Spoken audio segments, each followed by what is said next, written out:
Ites só Ruang Sci-fi Podcast. Hello, this is episode 190 of the Solar One Sci-Fi Podcast. I'm Michael Ball. I'm joined once again by the demigod of knowledge and information and trivia, Martin Fowler. Hello, Martin. Very much. Hello. And we are also, this is very kind of my guest colleague as well to join us today. It's Brendan from the Sense Sphere. Now, Brendan's channel is talking a lot about current Doctor Who and the pros and, unfortunately, some of the cons of the show, as we're going to discuss. And Brendan's very, very kindly decided to join us today and just talk about the show in general and what he's thought about. So, hello, Brendan. How are you, mate? Well, thank you for inviting me. I'm absolutely chuffed to death to be on here, so thanks. Oh, that's a pleasure. So we've just seen the season finale. And it was certainly interesting now. And Sutek now, spoilers, by the way, we are going to go through each episode. But I was just going to say, now, every episode of Doctor Who since the Pyramid of Mars, Sutek has been sitting on the TARDIS, invisible, doing sweet fuck all, pardon my language. We don't, but by the way, language can be colourful on this podcast, Brendan. So if you don't mind that, that's what we do. Whatever it's, I kind of watched the last episode and I thought, because Martin and I, we did suspect, and I think you guys said this as well, that a lot of Russell T Davis's season finales are all build up and let down, or it's the reset thing. And it was the reset thing. As soon as Kate got killed off and everything, after about the first 3 minutes, I thought, this is going to be a reset. So let's just quickly ask generally first. So, Martin, because I've not spoken to you about it yet, how did you feel about the season finale? Well, they fucked it. Is that it? Is that your review? To say the fucked it. The shit all over the original. Just dumps all over it. You weren't impressed then? Brendan, I have been watching your channel, actually. I did watch a thing about Doctor Who. Yeah, I've called it. He threw time turds down the vortex. Okay, well, what's it been? Like, if it's a dog, has it been humping the fucking TARDIS? Do you know what I mean? Look, right. This, I don't know what to make of this series. Yeah. Space babies, just don't even go there, right? Then we got some decent episodes. And then a week ago, I'm not going to talk about the episode before. A week ago, right, we got this amazing cliffhanger, and it was Sutek.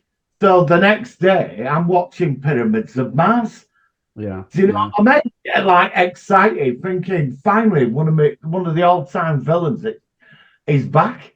Yeah. And then we find out he's been humping the TARDIS for the last 1,000 years, like a dog, right? Mm-hmm. And he come back, and now suddenly it was from Professor Osiris, and 750 of them trapped him on a toilet on Mars in a pyramid, right? Yeah. And he couldn't pull the chain, right? Okay. So then he moves, he gets out of there, he gets sent off into the vortex, but somehow ends up getting on the TARDIS, humping it for thousands of years, manipulating events.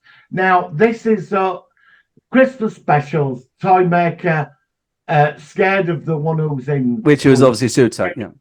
That. Yeah. And he's apparently the head god of the pantheon of Discord. That's right. He's like the all-powerful one.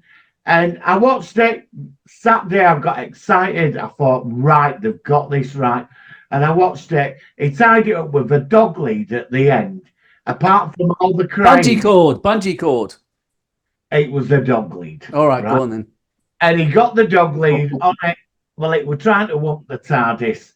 Flew it through reality, time and space. And every time it touched something, the universe got restored. Yeah, it was like... And then he turned around and he said to her, this is where I become a monster. And he got rid of it. And this is like the most powerful Doctor Who villain out of all of them. And he got rid of it. Yeah. This thing, it can snap its fingers and alter reality just on a whim. That's how powerful you talk. And he got rid of it on a bungee. But the whole problem is that, first of all, and I've said this to many people, The 14th Doctor's the hammer thing bashed the TARDIS, and there's suddenly a duplicate TARDIS. So was Sutek duplicated? Plus, also the TARDIS has also been in other points in time. So is this destruction? Is it a linear existence, or is he still alive in other time periods where the TARDIS? The rules of time and space shouldn't apply to him. He's multi-dimensional, isn't he? He's omnipotent. So, I mean, let me ask you, Brendan. Obviously, you've seen the finale. I did check out some of your opinions on your channel. What did you think about it, sort of generally? Were you really disappointed? Was there pros and cons, or what? Yeah, you knew what was going. You knew what was going to happen regarding the reset. You knew it was going to be some version of timey-wimey or a subwave network blocking him out or something. So in the end, what he did is he ripped up the time vortex, because death equals life, which, as you know, is scientific fact. And so basically you had this nonsense on top of that. The Sutek we knew in Pyramids of Mars could read your mind, so he knew that the Fourth Doctor was a Time Lord without him speaking, but he didn't suss that Ruby Sunday was going to grab him on a choke chain. Yeah, this is ridiculous. So there were so many things. I mean, I think it was an analogy of the illegal American bullies, because basically he was on a Barbara Woodhouse choke chain getting yanked through the time vortex. That's basically what happened. Yeah, I can see that. But no, it was a letdown, because why did they have to change a villain in perspective to this CGI dog? Apart from the use of cultural appropriation and all that nonsense, and the messaging again. Well, I mean, that is a factor. Go on, Martin. You say your thing first. Go on. He should have been like in the original costume, probably a bit more done up. A few LED lights in there. Instead we got a dog, and he might as well just throw the bone at TARDIS, going, "Come on, walk is." But he was actually dead patient. I actually think, to make him the worst villain in history. Well, for 50 years he hasn't killed anyone, so he's actually been really good.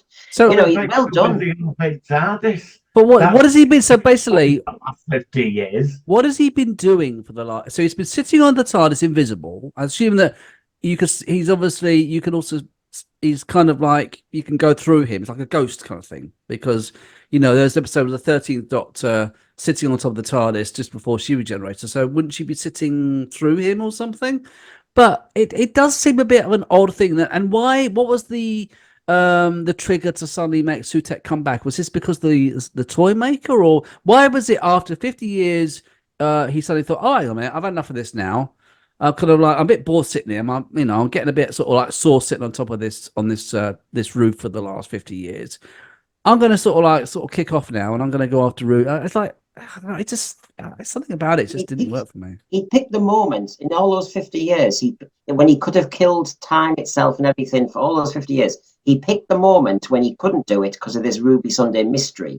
Absolute nonsense. But it's right, because it wasn't even a big mystery. She was just a child who's been left on by a church by her mum. That would get on my nerves.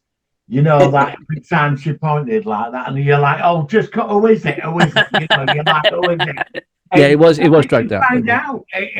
It's the mother who just served no purpose in the universe of things, because she was so important. She was a big threat to Sutek because he didn't know who she was. Yeah, but you know what I mean? I did like the memory TARDIS. I did. I thought it quite cozy, actually. Little memory. What happened to it at the end? I mean, is it where they forgot it again, or what? So are there now 3 TARDISes now? Is there the David Tennant's 14th Doctor TARDIS? There's the current one and the memory TARDIS. Yeah, I don't know. Yeah, okay. I mean, look. The first episode was amazing. Right? Well, look, let's at this point, let's quickly go through the episode, shall we? Shall we start? Are we going to start with Church and Ruby Road, the Christmas special? Just a quick breakdown. 2 minutes. Now that was the one, obviously, with the space, with the singing gremlins, and obviously Ruby Sunday's first appearance. Brendan, what did you think of the first episode of the season? Well, it was Christmas, so he did a panto, Jack and the Beanstalk, and Mavity gloves, which will be sorted out in season 2. I think he was saying the other day. So basically, just that nonsense. I just thought it was. I thought I was watching a version of a Marvel superhero when he was running along the rooftop and all the rest of it. Oh yeah. And jumping on. Yeah, I just thought, why are we making him a stuntman? This was never the case. He outthinks his enemy. Then Yes. you get him and you meet the Goblin King. They look as though they really want to eat that little baby, but they have to sing a song. And then, as you know, he then sang to them to find absolutely. Then we had the hot summer with Houdini nonsense. That's it. That's it. That was pretty much it, wasn't it? Terrible. It was bad. I mean, I gave it some leeway because some of the Christmas specials of Doctor Who have been real stinkers over the past. Yeah. I mean, there have been some good ones, but there's been a lot. So I kind of It's one of the worst. So then we went on to the first episode, the first proper episode of the seasonal series, which was, of course, Space Babies, which aired 11th of May 2024. And the Snot Monster. And the Snot Monster and the CGI lipped babies talking and all that. What the hell was that all about? I watched it. Did I he thought, cry in that? What was that? Did he cry?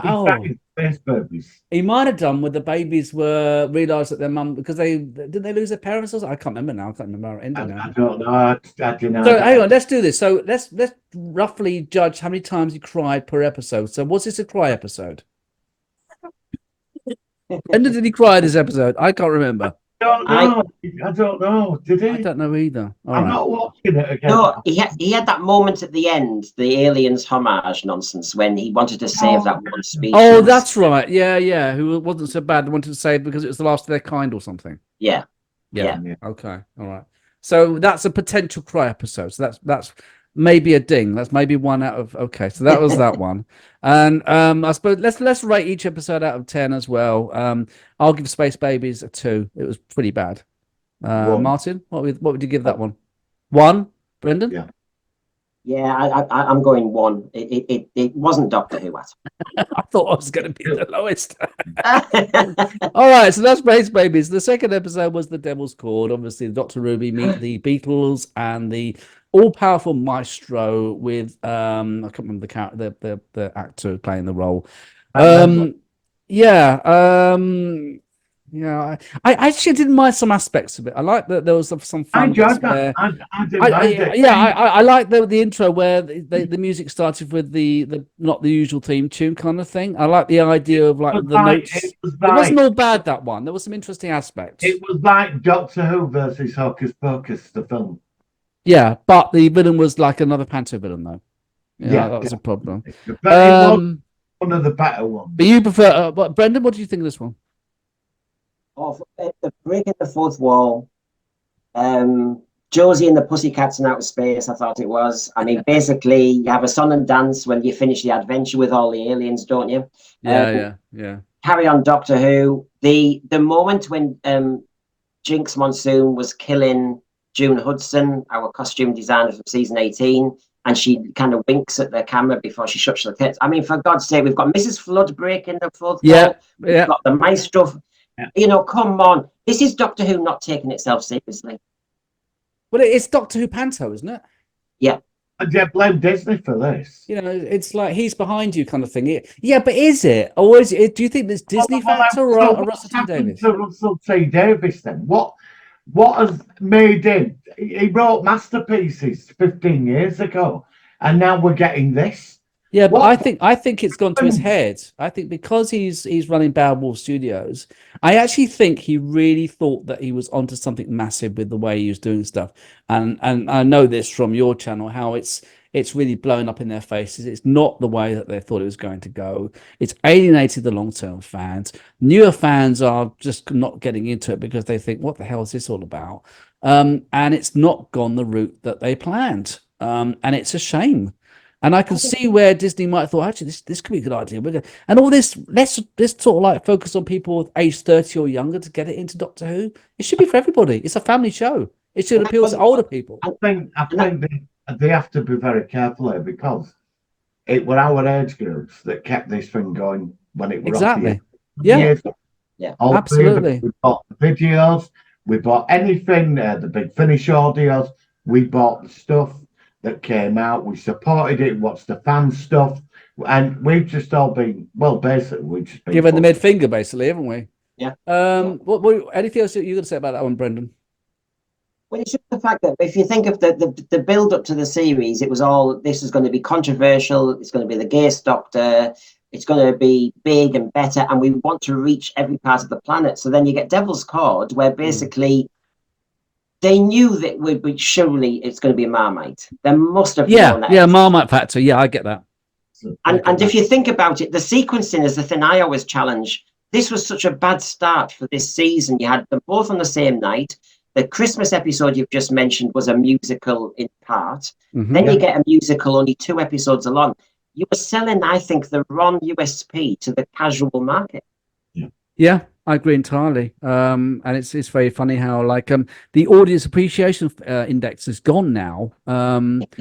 Yes. I know that you mentioned this, and that was one thing I always used to look out for in previous seasons. And normally it was going to about 76, 77. It was dropping, but it used to be higher.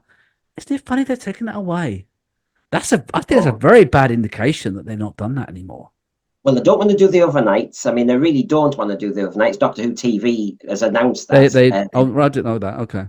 Yeah, Doctor Who TV said that they're making it harder and harder for them. Overnights are not the big thing. They try and grab them. As you know, they want the consolidated instead. As you know, on Instagram, Russell T Davies will say Space Babies has now got 5.6 million. Yeah, I heard that. He's dragging it out now, saying that which is rubbish. It's all about the initial overnights, which is always the factor. I know it's different, but even so, it's still a factor about that's who watched it last night on live TV. That's where it came from. That's the initial. Sorry. I'm sorry. It's just my logic. My logic is if everything on iPlayer there takes its original ratings, if he's going to say Space Babies one day might get 10 million, then tell me what Ark in Space is currently on. Do you know what I mean? It's like, come on. Yeah, you could say like the ratings from like 2005 or something. Rose is at 25 million now. Disney have been really dodgy with the ratings on this as well. And don't forget, Disney have put a lot of money into this. And they say this is about making money now. It's not where it will. Of course it is. Yeah, of course it is. Public broadcasting on the BBC, where they're going to make some money. Disney, it's all about profit. And they've been very dodgy on the ratings on their, what is it, Disney Plus. And you know, I think they're going to pull out. I think if next season is bad, Disney are out. Because I've seen the Hooniverse thing at the end of each episode. Yeah. I don't know. I think that there's some serious, but I think apparently they've still got to make some. Did I hear somewhere that they've also invested in 5 separate episodes of a spin-off or something? Did I hear about that? The war between the land and the sea with the Sea Devils. Oh, is that still something at least what you've heard of is still going ahead? What's this? Yeah. What's this? The contract with Disney is for 28 episodes. Now my maths is basically 2 seasons of 8. Right. So that's 16. 2 Christmas specials, that's 18, isn't it? Yeah. And we go up to 5 with the 23. So whether it's 23 or 28, my figures might be wrong, but the spin-off we factored in with 2 Christmas specials, 2 seasons of 8, maybe, something like that. Yeah, so there's 8 spare. So and they're bringing the series out with the Sea Devils and. That's the last I heard. I heard the Sea Devils, but God knows whether that's still going to go on or not. I mean, like I said, it was a bit originally the plan, but that has gone, Brendan, as far as I know, it's very quiet. It's very quiet. I saw the production notes for location shoot, for sussing out locations. But if you remember in 73 Yards, when they were on that cliff edge, they actually used the line, the war between the land and the sea. Oh, which obviously is an analogy to the Sea Devils. Yeah. I didn't catch on that. That's a good point. Well, look, let me just quickly say, Boom, I'll give that 4 out of 10. That's me being generous. Martin? Not Boom, sorry. Devil's Cord, sorry. Devil's Cord, I'll give that a 4 out of 10. How about you, Martin? 5, Brendan? I'm going with, I've got my scorecard from our channel, so I'll stick with that because that'll help me. So if I give Spice Babies 1, I'll have to give Devil's Cord none.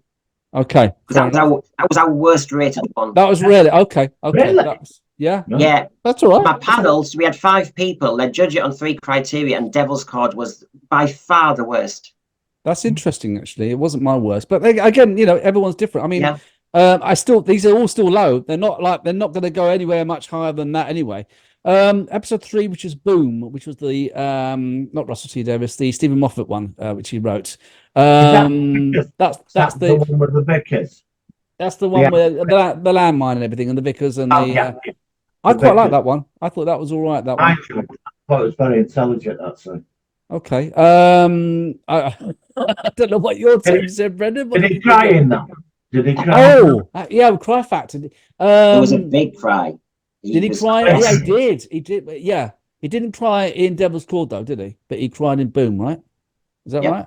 Okay, so that's 2, I think, or 1.5, or whatever. Yeah, I thought Boom's all right. I mean, obviously, the idea of the Doctor just standing on a landmine the whole episode doesn't sound the most creative or vested interest episode, but I didn't mind it. I would probably rate that one 4 again. Most of mine are below 5. I'll give that. No, yeah, I'll stick with 4 a bit. But what about you guys? What did you say, Brendan? What did you think? Yours are 5, Brendan? Yeah, it's one of our middle ranking ones, so I suppose I'm going to go to about 3, 4, 3.5. Okay, so that's slightly better. The next episode is 73 Yards, and this happens to be my favorite episode of the season. It was a Doctor Light episode, but that doesn't mean against the Doctor, because you still think of Blink with David Tennant, and it was one of the best episodes, and he is hardly in it. I liked the episode a lot. I thought there were some great ideas. It felt very Black Mirror. The only problems, and I think we said this before we hit record, was that the string thing at the beginning that was broken, and then it wasn't broken. That was the change. It didn't exactly explain how the catalyst was from all that, and also the other factor which was interesting was that when we saw the figure at 73 yards or what it was, they talked to somebody, they ran away, and it wasn't fully explained why they ran away and why it caused all these problems. So, Martin, let me ask you, what did you think about that storyline? Did you like it? Was that the one with social media and the bubbles? Yeah. No, that's the next one. That's Dot and Bubble. This is the one before. Give me a quick reminder. 73 yards. So basically, like I said, he was, the one where they landed in Wales, and when the president Ruby sees the character, sees someone right in the distance, and then it goes through Ruby getting out. Yeah. What did you think of that one? I thought that had a lot of potential, but there was no ending to it. It went very well, and then it just finished. There were no wrap up or twist to any of it. Yeah, I just thought it was quite a solid. I'm going to give this one a 6 out of 10. I kind of like this one. I mean, I could see myself rewatching this again in the future. I just some aspects of it, I just thought, even though the problem with a lot of these episodes is that they sometimes have a good idea, but they never kind of get the ending. They kind of have the build up, and then it just fizzles out. That's what I mean. That's a problem this season a lot. I mean, I know this happened in previous seasons, but that was the aspect. If it had been like it explained, and it would have been 8, but it was probably a 5 or 6. Brendan, what did you think of this one? It was a game of 2 halves, since there was a football pitch involved. I think the first half in the pub, when it was all Welsh folk horror, brilliant. Yeah. I think a bit like American Werewolf in London or something. It had that sort of weird vibe. Yeah, it was set up nicely. I think as soon as he established mood and atmosphere to then take us on a different time vent, get her on the train, have a political satire because he wants to do Years and Years again, and have another baddie who's a male white person. So here we go again. He ruined it then. He should have just kept us in the Welsh village. It's like he changed tracks into something different. Yes. Yeah, I agree with that. So would you rate that? It never made much sense when their future self was saying stuff to people. They never explained that either. When they approached, when Unit turned up and all that, all that were pointless. There was no need for it. Any of that. It was an odd resolution. What did you rate that one out of? Did you rate that one already, Martin? I'm gonna give it a 5 actually because of the ending. Okay. And what did you say, Brendan? 4. Give it 4. That's all right. That's not too bad. All right, next one. Like I said, I'm slightly going too fast because of the limitation on Zoom. And yes, we should use StreamYards like you guys, but honestly, Brendan, we have suffered with StreamYards. We have literally. I lost my hair, turned white trying to use StreamYards. It's that bad, isn't it, Martin? We absolutely hate StreamYards, don't we? Even though there's not anyway. Next one, Dot and Bubble. And that interesting episode, which had interesting aspects of racism, of sort of judgmental of people and backgrounds and things like that. I watched it, and it seemed quite obvious the way it was going when you saw the kind of like the avatars of all the characters, and they're all very sort of like all look similar, and they're all in their 20s and all very clean cut and everything. I thought Yeah, I could see where this was going. Of course, I think the Doctor cried in this one and had some sort of almost like a breakdown at the end, and well overacted. It just looked almost all this goblin spits flew out of his mouth when he was having this sort of breakdown. I didn't like that. But I did like some of the aspects of this character who we thought at the beginning was going to be like a female character that we're going to feel sorry for and want to rescue her. And in the end, she sort of said, basically, piss off. I don't like you. I don't like who you represent. I'm going to piss off out of it, even though I'm in danger. I kind of like that. What do you two got to think about that episode? Martin, you first.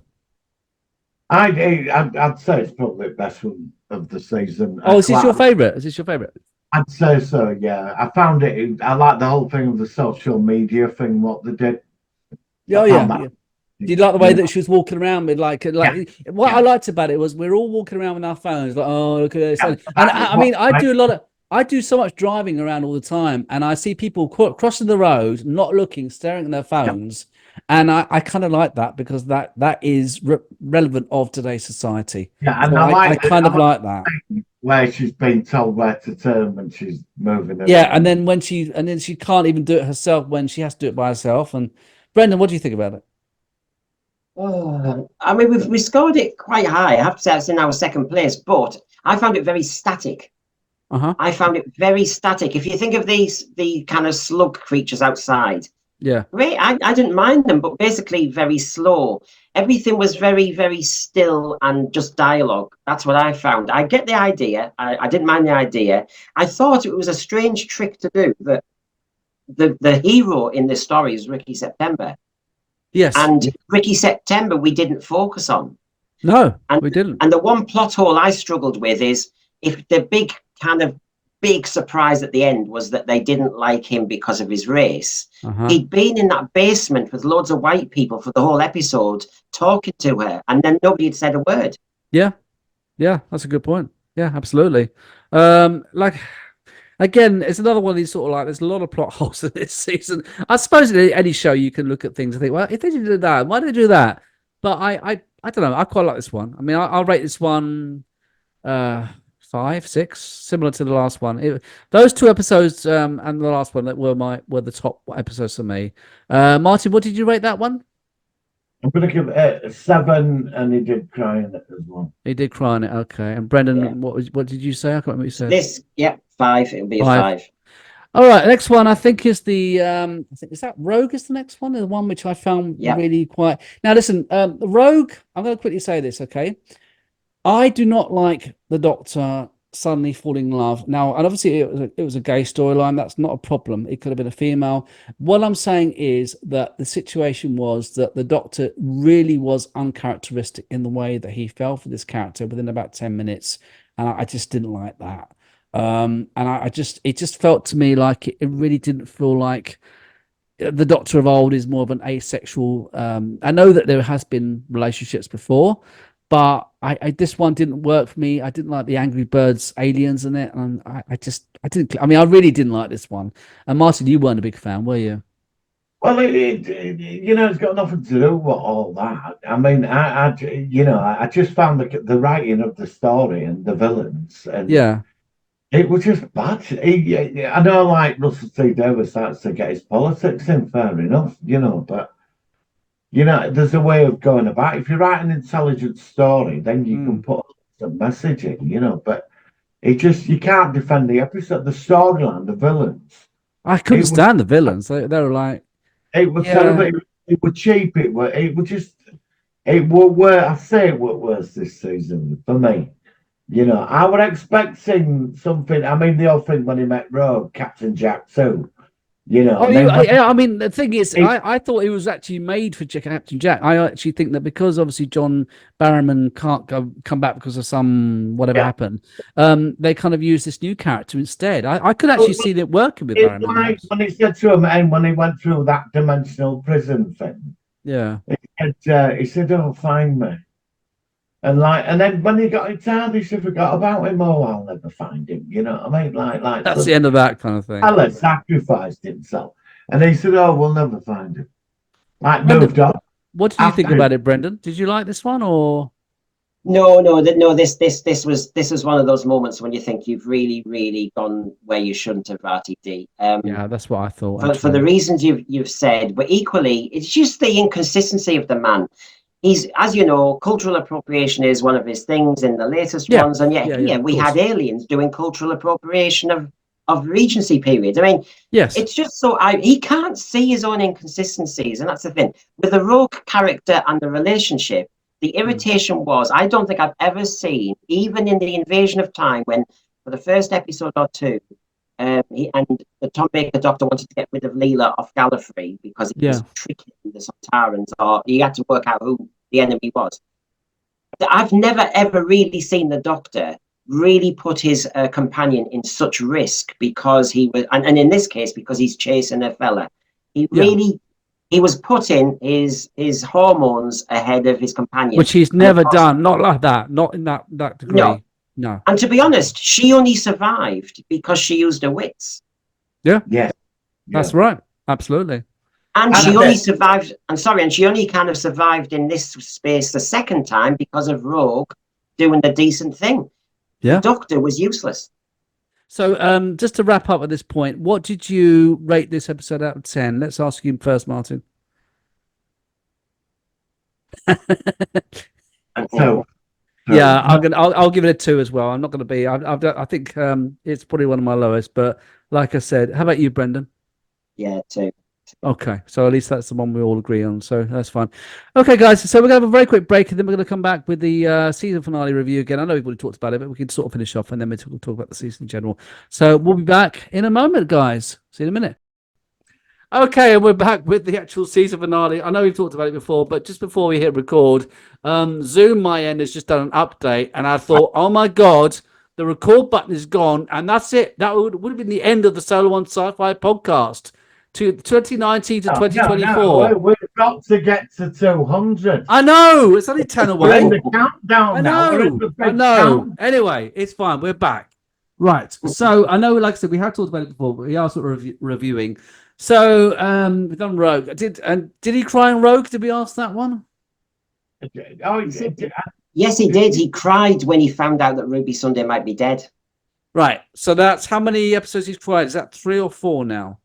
Yeah, 3, 4. Yeah, 3 out of 9. Isn't it? We got a new thing for him now, the Cry Factor. Yeah, not the X Factor. It's the Cry Factor. Cry Factor. Yeah. We need a t-shirt. We need a t-shirt, picture of him and the Cry Factor underneath. Do you know what? After the Jimmy Corkle thing I did, I could do that. I could make something really fun with Photoshop. Well, if you do that, I'll get this. I could do the X Factor logo, and then I could do a panel or something, or maybe it's the panel behind. I'm sorry, Brendan. I get really nerdy about my graphics and stuff like that. Yeah, the Cry Factor. Yeah. Okay. Anyway, we digress. Ruby Sunday. Obviously, like I said, we had talked about it before, but we'll just quickly, as we're doing them in episode order. So this is the first 2-part season finale. And it did start off certainly quite interesting with the actual says that the Doctor and Unit investigate Ruby's past, but the time window reveals horrifying secrets from Christmas Eve. So Unit have got a holodeck by the looks of it from Star Trek, haven't they now? Which is quite interesting. What do we think about the holodeck now in the Doctor Who universe in units? Can I just pose a quick question? You can. You're my co-host. Go on. If cost of living crisis going on, how's the government paying for units on holiday's? I'm just saying that there's you're not going to go. No. You said that you can never go political on this show. You said that it's banned any political aspects on either side. I apologize. I'm sorry. But I'm joking. I'm just saying. How can they afford that? The moaning on about economies. How can they afford all that? And Martin, how does the TARDIS get into the London space going more than 20 miles an hour? I don't know. Brendan got me there, mate. I've got the OLED charts, please. No. So, okay, I mean, this episode was interesting. I mean, I did like some aspects. I mean, part one of the two-parter was definitely the better, which is often the case. And at the end of the episode, I was like, okay, this is really getting interesting now. And I like the fact that Susan Twist, you know, I love this character in the whole season. She was all these different roles. She even appeared during the 40th Doctor. She was the Sir Isaac Newton. She was the maid, which a lot of people didn't realise. And then also you had the strange groaning of the TARDIS, which made me think that something was new. And of course, it proved that. Why did the TARDIS start groaning? Why there was a strange groaning with the TARDIS? Yeah, but it wasn't explained because it's only the season that the TARDIS groaned. It was explained. But it was groaning from Wild Blue Yonder. But yes, it was. Wasn't it? Stuck. When he got stuck, didn't he? So that's why it was all a bit dodgy. Except Martin, when it got to Devil's Cord, the TARDIS at the end did that musical little slam of the door, remember? So Sutek was joining in on the music. I think so, yeah. No, I think that was a bit weird. But I mean, what I did like about it was it mentioned the rest of the Pantheons. We obviously had the Mara, the Trickster, the Celestial Toy Maker, and obviously there's a couple of others. I did quite like that. I kind of like the idea that they were like a combination of a group of more or less like gods kind of thing, and they all had their own aspects. Like Q-like entities out there that represent an aspect of one thing. Like one of gameplay, but they're all restricted to rules out there as well. But I mean, do you guys think though? I mean, I know that, like I said, we are going slightly around in circles, but I mean, you know, if Russell T Davies is trying to attract a new audience, wouldn't it have been better if he just created a new villain or maybe a pantheon that we've not seen, rather than trying to delve back into Doctor Who's long-term history? I think if let's just give him some credit. He might be, if fantasy's the future, I'll go with it for a second. He's done it badly because he's up against the Harry Potter franchise in the next year or two when she's going to bring back all those episodes. And as you know, she's built her world and it has rules. Yes. And he's up against that, a quality production, a world building exercise and consistency. And yet when he brings these Pantheon of Gods in, it's all done superficially. There's no joining of dots. I mean, like you say, he's made the list. And yeah, the list is interesting. Although to me, it's like listing some Marvel superheroes I've never heard of. You know what I mean? Yeah. I've got that. I can get that. Yeah. It is a bit of a strange one, isn't it? I mean, but also Donna's daughter made an appearance. She was very pointless. Shoplifting in Catford? Yeah, pretty much. Yeah, exactly. I thought it was checking. Yeah. Well, the police, the police don't check shoplifting if it's under 200 quid. So she's doing that job now. Yeah, she's exactly. She's doing very well. You know where Unit's getting its budget from. But that was a bit odd. What do you think of Mel returning? Did you think it was nice to see a classic character or a companion? Because I still Mel. All I remember about Mel, I mean, I didn't mind her, but it was the constant bloody screaming in seasons in the 6th and 7th Doctor's eras that really put me off. I mean, she was great screaming. And of course, she was told to do that scream in Terror of the Vervoids to hit the pitch of the scream of the end of the episode, and she can do it perfectly. I do remember. I didn't like her being, because you knew Bonnie Lanford was musicals and West End. However, she did what she was asked to do. When she came back, I was pleased because I saw her in EastEnders and I knew she was class. And I don't like you see, he's retcon Sukhtek. Mel is now the Mad Auntie. Bulker's Mel. Yes. And why does he have to do that? Do you know what? It's a little bit of a dodgy one. She's a spinster. She hasn't got kids and all the rest of it. And he's making her the Mad Auntie, the Bonkers Auntie. Does he have to do that? It's a bit disrespectful for the character, I think. I mean, like I said, I mean, she was never the most. From the future? Or did she come from 20th century? No, she was from 20th century. But she ended up with the. She ended up in the future with Sabalon Glitz. Genius, she ended up in the no. She ended up in the future somehow, and then Sabalon Glitz met her with the Doctor. The Doctor took her to the future, it was Ace who was in the future, wasn't it? She was taken. I had to think it, but I can't remember how she got there. No, No, it was Ace who got there in the future. But what I'm saying is that we also saw her in the wrong order. We saw her at the end of the trial of the Time Lords, and she was like on in the trial. The Doctor's last case for the defense was a future story where Mel was already there, but he hadn't met her in the. It was a bit confusing kind of thing, and then we did meet her. Yeah, I mean, I didn't mind her coming back. I like some of the nods to like the Sixth Doctor's coat in the weird time dream TARDIS thing. Yeah, I mean, did we need Mel? What do you think? I mean, yay or nay? Oh, I like Bonnie Lambert. I'll scream and scream and scream. Till I'm sick. Yes. Bonnie Lambert, she's an icon, and I mean, we all grew up on her. Bonnie Lambert, she's lovely. Yeah, I would have preferred to have seen Ace at Unit. It makes a lot more sense than her. You know, yeah, but I can see that. She was given the best stuff to do, actually, if you think about it. I mean, the Doctor, as usual, was emotionally fragile. You know, when he thumped the wall in frustration, and she said, "Stop grizzling."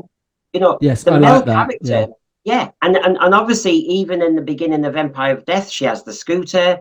She tells him to get him quickly, come on, because he's just stood there. Remember, the Doctor just stands or shouts or thumps the wall. Mel was saying, "Come on." So Mel's came across, I think, pretty well, very practical. Yeah. I also like the link to the first time we saw Mel, where she was in the TARDIS with the Sixth Doctor and making him go on the exercise bike and drink carrot juice and stuff like that. She was nagging him. Yeah. I kind of like that. That's a nice tie into her first ever time we saw her. I like that.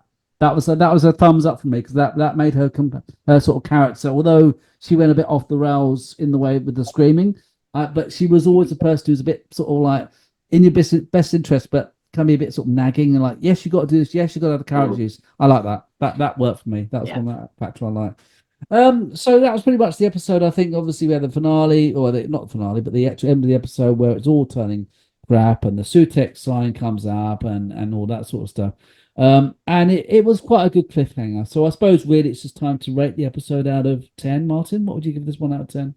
Which the first part? Yeah, part one, just part one. I'm going to give it an 8 because I really enjoyed part one. I thought part one, when I watched it, I thought finally we're going to... The problem is, again, with like part 1 and 2, you always seem to get an amazing part 1. And then part 2, it's just, it don't top the cliffhanger of part 1, does it? Yeah, and so also, of course... I'm going to give it an 8 because I really enjoyed that episode. And it made me watch Pyramids of Mars the next day. Yeah, we did actually. We both watched it actually separately. Although, of course, part 2 makes part 1 not so good because of the way it goes. But I'll give this one a 7. I thought it was pretty. Actually, thinking about it, and the more I think about it, the more I liked it. So, Brendan, what would you give it out of 10? It was a top-rated 1, but that's a 6. Do you know what I hate about the RTD finales? I mean, I like Stolen Earth versus Journey's End, but if you think about it, he always has to have 4 cliffhangers instead of 1. You have Sutek emerges. You have, like Stolen Earth is a classic one when Torchwood's under attack. Sarah Jane's going to be all at the same time, and the last thing, And in this one, we were in different places again. You've got the Susan Triad, the scream saying Sutek is here, and all the rest of it. Then you've got Sutek peeping by the TARDIS in Unit, and just focus on one thing. I always think, please, you'd make it better. And the other thing is, while you're all saying this is a good episode and you've enjoyed it, why can't he do more cliffhangers? Yeah. I mean, it's the nature that a lot of the episodes are more standalone. I mean, this is one thing which people are saying that, bring back the old classic Doctor Who format of like 4-part shorter stories rather than having a 45. Have like. That work. You know what I mean? Is that what? I think people. It's like with Netflix, people like to binge watch stuff now. Do you think half an hour each week could work? I think you could have done an hour, 8 hours. 8 times 1 as we've had roughly.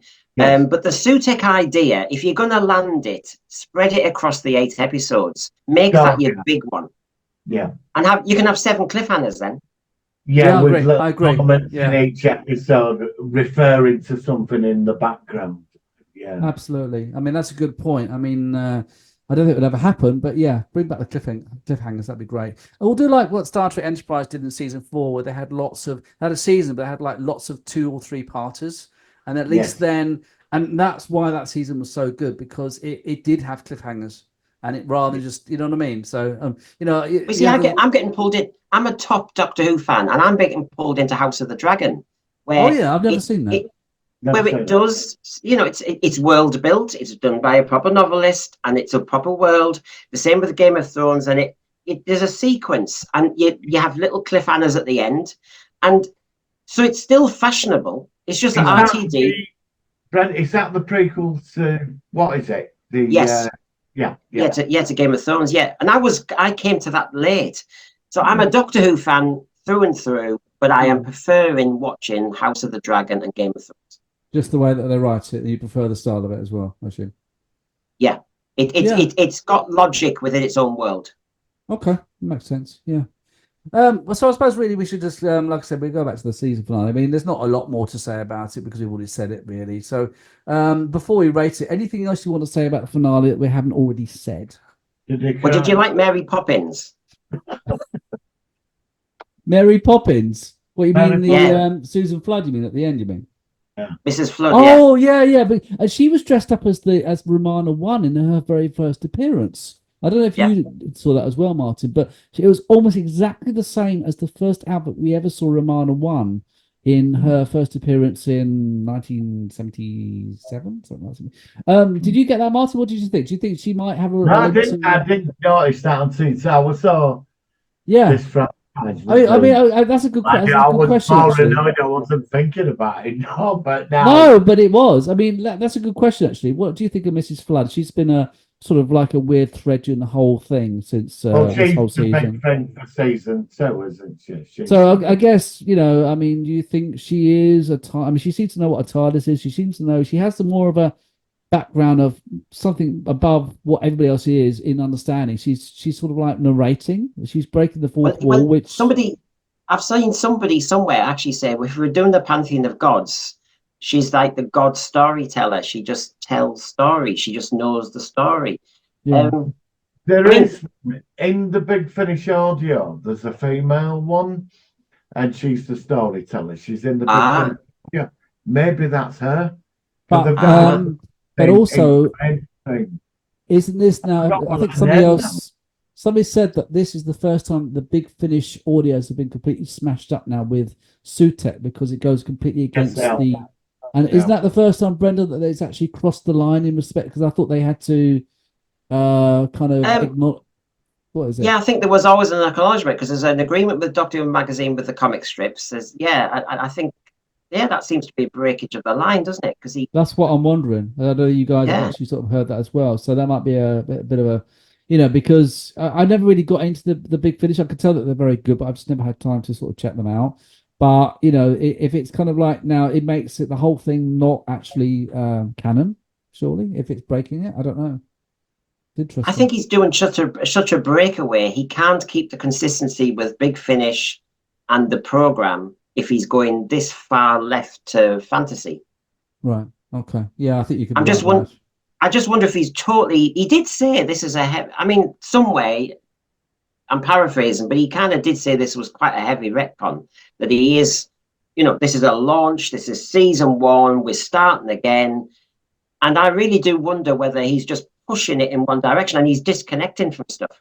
When Star Trek Discovery started, the first season, the pack full of canon, like everything. Mirror Universe, Klingons, Section 31, they put everything in there. They were all jammed into 15 episodes. A lot of absorbing it. And it didn't work, really. They put so much in, and it should have been spread out over 5 seasons, which it should have been. It were all right, but I feel that he's trying to do this with this. He's like, let's throw all canon in and alter it and shove us. Yeah, but that's a dangerous thing to do, and it goes back to what we said about the long-term fans, because you don't need to do that. You can do stuff where you can not change things. You can adapt things for a more contemporary audience, but also acknowledge the long-term fan base. And I think that's the problem, that a lot of the aspects are that, he's I think he's got the best of intentions, but again, it's partly pushing the message, it's ticking the boxes and things like that, which he's been doing during the season, which, I don't mind aspects in society being acknowledged on the show, but you sometimes wonder whether, the whole show is being taken in certain directions just more for the message rather than the story and the concepts. But it's partly how he's always been like that. And I don't know. I mean, I think Disney, do they put money in? I think they might be selling him what they want as well. I don't know. I don't know. I mean, they've got to have a factor on the show because they've invested a lot of their money. I don't know whether the secrets of Doctor Who. The one big thing where it works, like when they tried it with McGann. I love Paul McGann. Thought it was I do too. Yeah, I saw him the other week. Yeah, they took a British concept and put it into the American market and tried Americanizing it, and it didn't work. Now, years ago, when Tennant became Doctor Who, he suddenly cracked America, him and Matt Smith. Yeah. Because the Americans liked it because it was being very British. It was they like the quirkiness of the Britishness of it, is what you're saying. And that's why it does well in America. It's like if you look at certain British iconic programs like the Avengers and all, they did well because they were very British.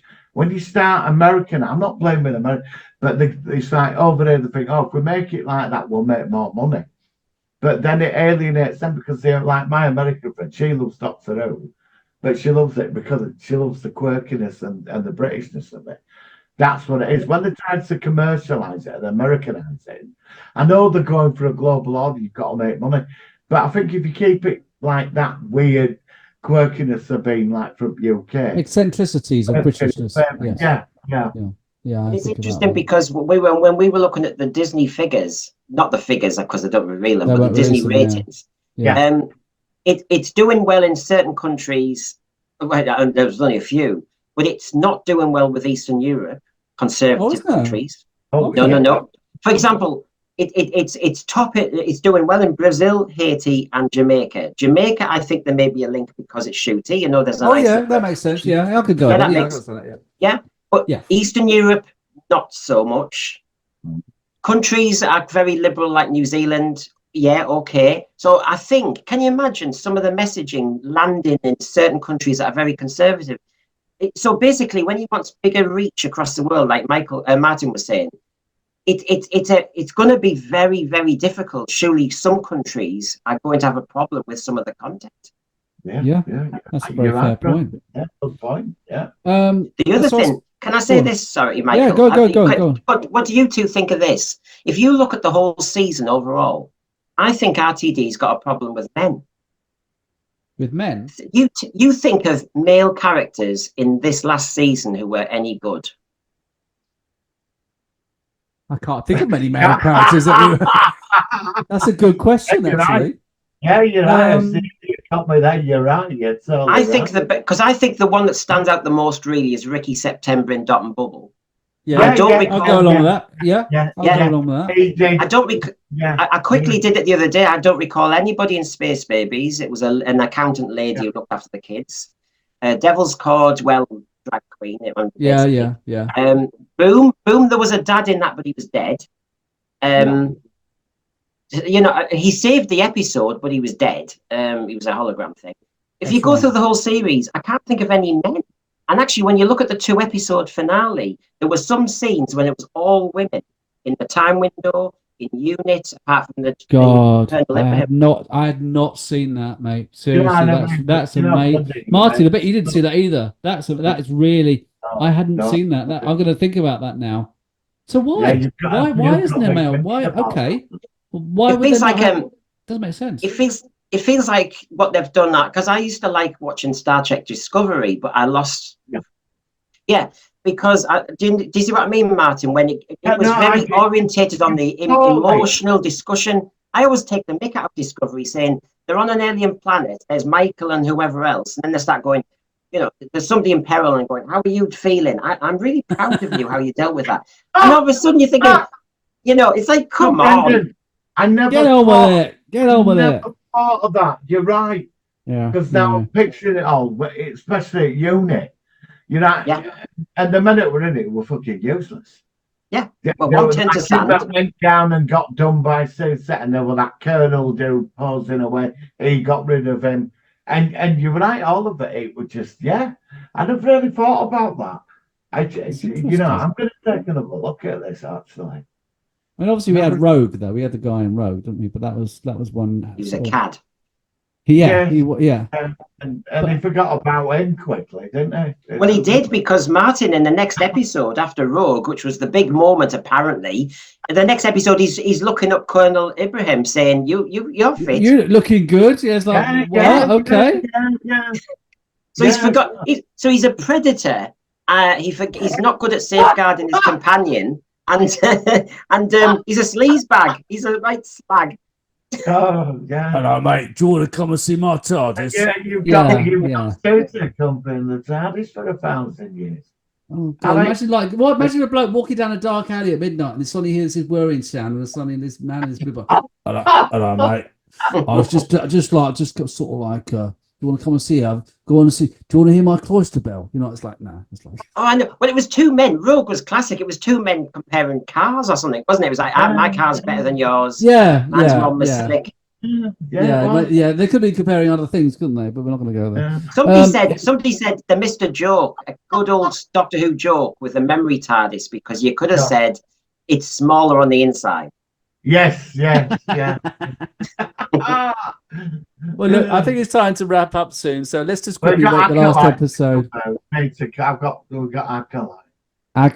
But so last episode of season. Did we rate the last episode? I don't know. No, we haven't rated it. So I'll give that last episode 5 out of 10 because it dropped down. It dropped a few points for me because of the way. Yeah, and that's being generous. I think. What about you, Brendan? 3. Yeah. I was thinking about a 4, but I'll stick with 5. But I think 3 is fair. I think he cried 3 times in that episode. So we think that he cried out of the season. He almost cried in half the episodes, the entire season. Is that about right? Definitely. And remember, he wasn't into. Yeah. So that's actually Do you know the one thing that took it? You remember when like Tennant was in it and the bit of villain. And you get that powerful moment of how powerful the Doctor is, where it's if you do this, I'm known amongst the stars, I've burnt worlds in my existence. You do this, I will stop you and destroy you. You used to get that with Matt Smith and David Tennant. Now he just cries, right? You got him on Saturday when he said to her after he'd been crying, "Now I'm going to be a monster." And destroyed it. Where's the power of the Doctor? I've not seen it. The power. Yeah. He either cries or he shouts too loud rather. He goes over the top with the shouting and all the spit flies out of his mouth. Yeah, I didn't like that. Yeah, I didn't like that. Yeah. So do you guys think that there's going to be an improvement for season 2 or series 15? Or do you think that Ncuti might get a bit more comfortable in the role, or will it be limited with the writing, or what do you think? Foresee for 2025 for Doctor Who? Brendan, he's experimenting more next year. I think this was in his head. I don't agree with it, but in RTD's head, because he has a 2-season insurance plan, because it was in the bag. Yeah. He's going to take all the experimental stuff in season 1, and then because he's writing less in season 2 and getting new blood in a bit more, I think he's saying to them, right, you can go that far with a musical. You can go that far if you do this surreal type. I think he's kind of set the template so that he can be the overlord and say, you can see where that doesn't work. You can see what I did there. And I think I've heard somewhere he's kind of set out a kind of smorgasbord of what you can do. Okay, that makes sense. How about you, Martin? Any last thoughts about season 2 or series 15? Well, it put into classic villains. I mean, there is 1 or 2 villains that won't mind seeing come back. Who would you like to see return? Why did you have to ask me that? I've totally forgot now. I was thinking about something else. People tend to say the Rani. I want to see the Rani. I'd I'd like to see the Rani. I really would like to see Susan Foreman as well. Is she ever going to come back after all that? I'd like to see Rassilon become a season villain. I really would like to see. We haven't seen him since the end of time, have we? Was that the last time we saw him? Where is he? He's out there somewhere. Isn't he time locked in the? No, do you remember Capaldi said, "Get off my planet"? Yeah, you're right. He did come back in that one, didn't he? Yeah, I'd like to see that. I'm a bit fed up at Master and bored at Daleks and Cybermen. I'd like to see the Rutons as well. I'd like to see the Rutons. Bring back the Vervoids. Vervoids. I want to see the Vervoids come back. No. I like the Vervoids. Pteroleptals. How about them? Yeah, I'll have the Pteroleptals. Yeah. The Crinoids. The Crinoids. Oh. Is that the ones that span around? Yeah. I'd like to see the Protons. I'd like to see the Raston robot from the Five Doctors, the one that can move at the speed of light. What were the? You might see the arrows. Yeah. I think Martin, you might get your dream, but in the wrong way. You'll see him in a gay nightclub dancing next to somebody dressed like that. Okay. Thank you very much. That's something to look forward to, Martin, isn't it, matey? Listen, guys. Started out then, yeah. Well, listen, guys, thank you very much. It's been a really informative podcast. I will do Acolyte next week. It's not finished yet. We're doing Enemy Mine next week. Enemy Mine. Oh yes, of course. So once the Acolyte's done, we're going to review that series. But and did you hear? I don't know if you ever seen Enemy Mine, but apparently they might be doing a remake of it, and I love the original one. Did you ever? All right, I what's that? I'll have to catch up with these. I haven't. Dennis Quaid. It was an 80s movie. Dennis Quaid about a guy trapped on the planet. He makes friends with an alien. It's well worth watching. It's obviously it depends on whether you like that sort of stuff, but. Martin, I mean, you don't want to remake, do you?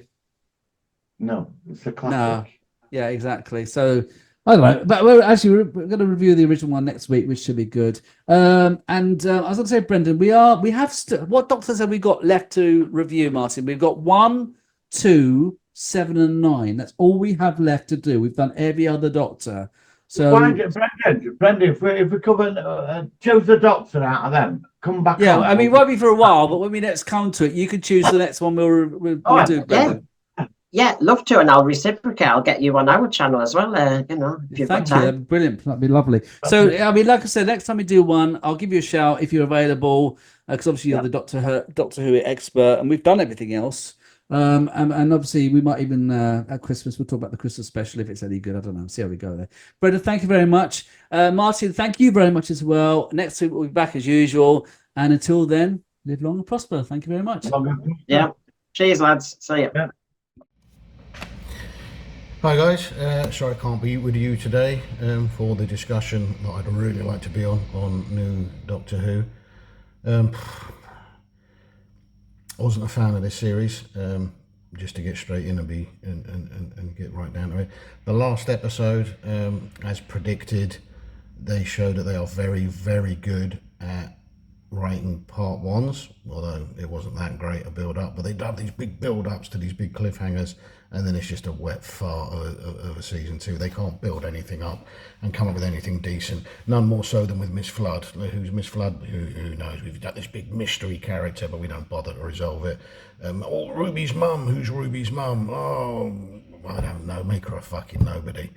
So they do that as well. Sutek coming back, not a fan. Sutek was 100% definitely dead. It's not like the Master, who we never really sure if he's died, or the first time with Omega, you don't really know that he's dead, or the Daleks always seem to have a way out and all that. Sutek was dead. The Doctor watched him die. He watched him on his scanner die. He watched him die, dead, gone. And he's isn't a god anyway. He's in a siren. He's just from a powerful race. I know people online have been going on about, only the Time Lords, even the full force of the Time Lords couldn't defeat Sutek. Well, to be fair, the Doctor and Sarah did. I mean, they did. They beat him and they fucking killed him. So if he's attached to the TARDIS this whole entire time, he still exists at every point that the TARDIS is in time. I mean, the Doctors all still exist. We've seen this in the crossovers. So he exists. But also, when Tennant gets his TARDIS hit with a big hammer, presumably Sutek got, split and changed at the same time as well. So there's another one there. And just basically every other TARDIS that's out in existence at any point in time, Sutekh must be wrapped around him. So yeah, he's going to come back. But interesting how he was stuck in the time corridor. We didn't really see him die, and the way they get rid of him this time is to have him die in the time corridor. So is he just going to overwrite his own bullshit again? Who knows? Another moment that RTD loves to shit on what's come before. If there's any sort of fact from original classic Who that he can undo, shit on and piss all over, he'll do it. And in this one, the Pyramids of Mars was the very episode we learned that the TARDIS is isomorphic, the controls are 1-to-1, only one person can fly it, and that's the Doctor. And yet, boom, here we go, fucking Sutekh's people in there straight away flying it. Boom. Apologies if these seem a bit disjointed and linking in and out, but I am at work, so anytime someone walks into the office I have to stop recording. Not overly impressed with that last episode. The mad killer dust has taken over the entire universe, gets in every nook, cranny and crevice except where fucking Ruby is and that guard. Somehow the time window protects them, really. And then the whole entire thing's full of dust, it's everywhere. Not only do the Doctor and Mel outrun it on a fucking moped when no one else can, they then walk into the building, the unit headquarters is full of this dust, and they don't die. Because again, writers don't really understand how to get from A to B through C and D. They don't understand it, they don't get it, they don't get what they've already written and why it doesn't make sense to what they're continuing to write, because they're not good writers. We've said this a billion times. So on the whole, not impressed at all. The series as a whole, I think, was better. I didn't watch the last Jodie one. I still can't get through the flux, but I understand that this is possibly slightly better than the last series, but still not very good. I know online they're going on and on about it. It was just, if you go online and you say, I don't like the episode, they call you a racist, incel, homophobic and all that. Well, hang on a minute, I don't give a shit he's black, I don't give a shit he had a gay kiss, I don't like the fact the Doctor kisses anyone or is an emotional fucking wreck about anything, but the fact it was a bloke he kissed, don't really care. I mean, Russell T Davies has been heading for that since day one, and it's such a non-event that I don't really give a shit, so I don't really care about that. But I think that's part of the reason for the kiss. So they all have this out. The great defenders have this out. So if you say, I don't like the show, they can scream homophobia. Imagine the BBC trying to cancel the series now, they'll never get it. The BBC's homophobic and all of that. But whereas it's just the bad writing. The pilot was, the first episode, the special was okay until that fucking Fraggle Rock bullshit at the end. If I want to fucking see stupid puppets singing and dancing, I'll watch whatever Jim Henson came out with back in the 80s. I'm not interested in Doctor Who. It's not why I'm here. It's not what I come for. It's rubbish. The second episode, fucking Space Babies. Oh, Jesus Christ. That is arguably the worst episode of Who that has ever happened. Maybe Love and Monsters, but it was bullshit. Who the fuck thought babies running around in a pushchair and snot jokes would be interesting? Absolute fucking shit. The next one, Devil's Cord, it was basically just the finale of the Tennant one redone. Same thing, exactly the same storyline. The only difference was, instead of an A-lister fucking brilliant A1 celebrity playing the bad guy and just knocking it out of the park, we have a fucking nobody in a shit role doing a shit thing, and the episode was shit. That just proves that the original episode was shit as well. You take out Neil Patrick Harris and that episode was clearly shit as well, because that's what the Devil Cord is. It's that episode without him, with somebody else playing the fucking part. So that was rubbish. Then we got Boom. Boom was pretty good. I like the idea of the whole episode. The Doctor's just stood on that fucking landmine.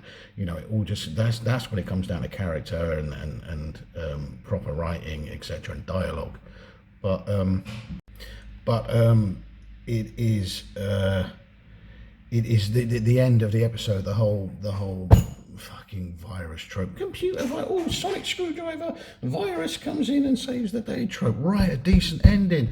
come up with a decent way of doing it rather than just fucking wave of your magic screwdriver and the computer rewrites it and everything's brilliant again. They just ruined the whole episode. The fact that, again, the writers cannot write a decent, plausible, clever ending to anything they fucking do. Nothing. And it's one of these episodes where, again, we've seen this. What is good about this series is when it harkens back. I mean, this episode is just the whole Tom Baker standing on a landmine stretched to an entire episode. So when Russell T Davies looks back, the episodes are quite reasonable. When Russell T Davies shits on what comes before, the episodes are shit, and that's shown. I do think that the YouTube stuff, just some of those videos out there are funny as fuck, where they're just the brutal, you know. I do kind of think, just stop watching it, mate. Come on, you're doing it just to make these videos, which is quite funny. 73 Yards, again, was a great episode. Again, ballsy to arsehole the Doctor 4 episodes into his new tenure, but that was a great episode. I like that. I would have liked a little bit more explanation as to how it happened, like what was stepping on that piece of string. Was it actual magic, you know? And all that. I'd like to know exactly what it is. But the fact is mystery. If the writers aren't good enough, if they can't, I accept that they're too stupid and inept to actually write a plausible, clever reason for why it happened. So we'll just leave it as mystery. Better to leave it as mystery that we can all wonder about than to just write another one of their shit fucking reasons that they do. So best leave it as it is. I think after 73 Yards was the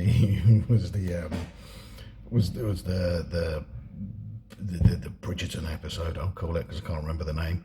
But I honestly thought you'd like that, because it went back to like, it was probably in the vein of the original kind of 2005 series episodes and all that. The costumes were bullshit. I've seen better fucking costumes for aliens at any fucking Comic-Con or Halloween fancy dress party. They were absolute shit. And like I said, the kiss doesn't bother me. The fact that the Doctor's an emotional wreck and has to get it off with everyone he's met has annoyed me since it happened with Rose. To be fair, the fact it's a gay person, I don't count when he kissed fucking Captain Jack. They heavily implied back with Captain Jack that he you know, went like men as well. So don't care. Why would that bother anyone intelligent? But other than that, the episode was, and I genuinely believe that if he wasn't cancelled, John Barrowman would have been the character. He would have been Rogue. He would have been more Captain Jack stuff. But other than that, the episode was meh. And again, the ending is the same thing. It's all like those old black and white serials where the heroes go over the cliff in the car, and then the following week, when it goes up, you see them jump out of the car, as like Annie Wilkes says in Misery, that's not what happened, you liars, you know, that's not what happened. And it's another one of those endings. It's like, you thought that I was killed, but really I did. The standard trope of, which we've seen a few times here of this thing, which was run through the whole of since 2005, which is the whole companion dies but not really, companion dies but not really. Every fucking companion has died but not really, and it's just tired, old, boring, stupid, and tiresome now. It's nonsense. Just stop fucking doing it. Nobody cares. There's no stress to it anymore. And then onwards to this Sutek one. The thing about the last episode, 1 minute 30 into that episode, the little boy, who's brilliant, the little scientist kid, who's an excellent character, and I do hope to see more of him. I'd like to see him as a companion. I think he would be absolutely fantastic as a companion. I think if you wrote great stories with him, how he zips around and fights Daleks and all that, I think he would be amazing as new companion. But he, at 1 minute 30 and he dies, and you know as soon as he turns to dust, the Doctor is going to undo everything. You know it is. You know they're not killing him. Kate, you could have argued she's been in it a while. She's shit. She's not a very good actress. She's literally you know, considering the stock she comes from, it's diabolical how bad she is. I don't even understand why she's the fucking leader of UNIT. What was it, nepotism? Just because her fucking dad was? She's shit. Winifred Bambira back in the day was more believable as the leader of fucking UNIT in the 20 fucking seconds we saw her on screen than the whole of fucking Kate's tenure as it. She's just rubbish. So I could see them killing her off. But the boy, as soon as he turned to dust, the doctor's gone. So all the tension's gone. You don't really get, now you just sit back and hope that they resolve it nicely, which obviously they don't. Then we see the whole world, the whole universe. But what we've essentially got now, because there's no drama, there's no tension, because he's going to be all undone, there's nothing. You just yawn, and now it's just the doctor running away, crying. Like, we've never seen the doctor. A lot of people online are going, oh, this new doctor loves to show emotion. Okay, so he shows emotion, but he just bursts into tears. And we've never seen the guy fucking literally piss his pants and run away. But the guy runs away from bad stuff. We've seen him do that, but he isn't pissing his pants while he does it. No, it's just ridiculous. So that's it. We get them all just the memory TARDIS was quite a nice callback to the bookends that they did on BBC iPlayer for some of the older episodes. So that was quite cleverly done. But we get in there and then we get down to it, and then it's all just whinge, oh, whinge, cry, whinge. Oh, I don't know how I'm ever going to get round this. Oh, I don't know. The world's ended. I fucked everything up.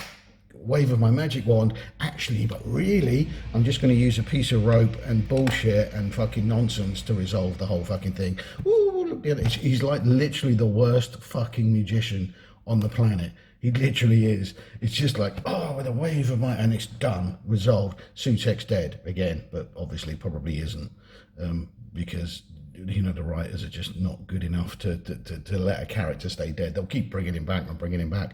Interestingly, to go back to what Martin and I were saying a couple of weeks ago about the canonicity of Big Finish, I don't know enough Big Finish to say this with certainty, but I think this may be the first time that the series has actually destroyed Big Finish audios, because the Big Finish, as people have said, Sutek has come back in a couple of them, two or three of them, but this episode very much, he gives his explanation that what happens here is directly following on from the 1911 being trapped in the time corridor thing. So I don't know how those are. I don't really like the Big Finish audios. I've only ever listened to one that's any good. It's not a format that works for me, to be fair. But I think basically he might have come back. I don't know enough about the story, so to see how they maybe they do. Maybe it does fit in that while he's attached to the TARDIS, he can still do what he does in those other episodes. But why would the Doctor not know he's here and all that? Mrs. Flood again. Let's build up Mrs. Flood. Let's make her a big thing, and then not have any resolution to it. I mean, from the evidence of that episode, maybe we still are. Maybe it's still going to be the carrot they dangle, because let's face it, they probably haven't fucking a clue who they're going to be. That's what they do. They dangle these carrots, but they don't know how to resolve them. So they don't know. They're sitting watching everybody. I think every time someone comes up with a theory that they might have, they sit there and go, let's not do that because everybody says it. So we don't really know. Ruby's mum being an absolute fucking nobody is genius, in my humble opinion. I love the fact that all these definitely. I was involved in a conversation on Facebook with somebody who's like, oh, this is about episode 3 or 4. They were like, yeah, I figured it all out. It's definitely there. And we were like, okay, well, tell us then. Me and a few others, we were like, yeah, tell us. And they're like, oh, well, no, why would I tell you spoilers? We're saying, well, it's not spoilers if we're asking you to tell us, And they're going like, oh, if you can't see the signs, if you can't, it's all there. It's written out for you. It's all so simple. It's written out. It's absolutely. It's like just literally watch the episode again, but with an open mind, and you will literally see how it's laid out. And we're all like, well, no, let's assume that we're not going to see that. You tell us how it's all there. You're so certain it's 100% what it's going to be. You tell us what it is. And then in the end, we just said to them, you'll know what, no matter what comes out in the end, this person's going to go, yep, I knew back then. I'm telling you, if that person comes back and says, I knew all the time that Ruby's mum was just going to be a fucking nobody, then seriously, I'll sell my house and give them the money, because that's just what really nobody came up with that. I don't even think the writers came up with that until 2 minutes before they wrote the fucking episode, if I'm brutally honest. So onwards to season 2. I'm still going to watch it, because there was enough glimmer. It wasn't like Jodie's era where I couldn't. By the time the Flux came on, I just couldn't and still can't get through it. It's just not good. Whereas this, there are glimmers what it could be. I think Ncuti Gatwa was a brilliant actor. Millie Gibson was great. It's a shame she's gone. I know she's going to be in some of the episodes next season, but by all intents she's gone. So we'll see what the other actress is like. I don't know her from very much and all that, but let's move on. let's see how it works out.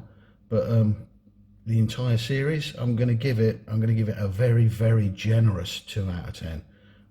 If I'm honest, for the series as a whole. Individual episodes might get a 3 or a 4, but as of the series as a whole, it's a 2 out of 10 from me. And that's just because, like I say, people can jump up and go, homophobia, racist, incel, and all that kind of bullshit. But it's not. Just understand that just because there are things in an episode that you don't like, or in a series you don't like, it doesn't make you not a fan. To be a fan, you don't have to fucking love and suck the dick of every single fucking thing that comes along in the series. And the writing is just not good enough. It's not up to par. It's not up to spec. There are better writers out there. Keep Russell T. Davis on. Keep him with his little message he's got to get in every week. But just wrap it in a decent fucking storyline, something enjoyable to watch, something tense, something, I've said this before, this was a show that had kids hiding behind a fucking couch. Is there anything in this series that's been in any way scary? There's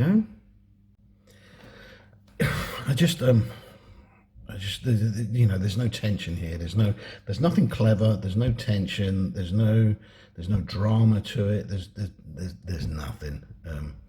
There's nothing really. There's no meat to the bones of the episode, and it's such a shame.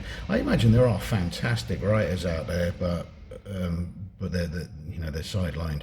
I think that's what happens. Is the woke stuff basically ensures that writers who are very good at what they do don't get roles because, I don't know, at some point they wrote a male character being the genius, or they wrote a woman was the bad guy, so that's it. So they're not even entertained to come and look at it, and the show suffers for it.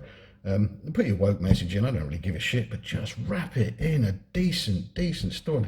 Oh, there's the one when they see the mummy stuff, and what's all that? Oh, it's cultural appropriation. I appreciate the message, but that so wasn't cultural appropriation. That's not what cultural appropriation is. What that is straight up fucking theft. That is going into a country, ripping away all their treasures, stealing them, bringing them here, and putting them in a fucking museum, and then not letting the country have them back again. That's theft. The stuff was stolen. It's not cultural appropriation. Sorry, Doc, it's not. Cultural appropriation is sometimes not even a thing. Anyway, but let's not get into that nonsense. But yeah, so the whole echelon of this series, the whole schism of this series, I can't get into it. If I'm honest, it wasn't good. I actually sat there, and I'm waiting for the episodes to get good. I'm waiting for something to grip me. I'm waiting for something exciting. I'm waiting for the storyline. And I thought with Ncuti Gatwa being such an exceptional actor, that would happen. I wasn't one of those who stood there saying, "Oh, Russell T Davis is back. It's going to be brilliant." Because as I've said to you before, Michael, I thought Russell T Davis wasn't very good when he came back the first time. Well done, he brought it back. There's been some great doctors. There's been some fantastic doctors for the most part, all except Jodie Whittaker, unfortunately. The companions have all been mostly very, very, very good, but just the stories and the writing for the whole of New Who has not been that good. There's probably a handful of episodes that are absolutely stunning. The rest of them are pretty naff, to be fair. So I don't think that Russell T Davis is the genius everyone thought he was, and I still don't. I didn't think he was then. And it's quite funny. Quite a lot of the people that had a bash at me back then for calling it a reboot and saying this and saying, "Oh, you got to get it, or you're not a real fan." And they're all the ones that are the loudest now, saying what a pile of shit it is. And I'm just standing there laughing because it's like, really, you're now saying exactly the same thing that I said before, which was just because I don't like the episode doesn't make me not a Doctor Who fan. It's just the fact that I didn't like it. I'm entitled to do that. It's a free country. So I think that's probably my 2 pennies worth. It would have been great to have been on the show and actually, talk back and forth, but like I say, my day off changed, so I had to just do it this way. So looking forward to listening to what you guys come up with, and hopefully I'll be back soon. May your path be free of incident. They guide the way on the Solo and Sci-fi Podcast, where sci-fi holds sway, exploring the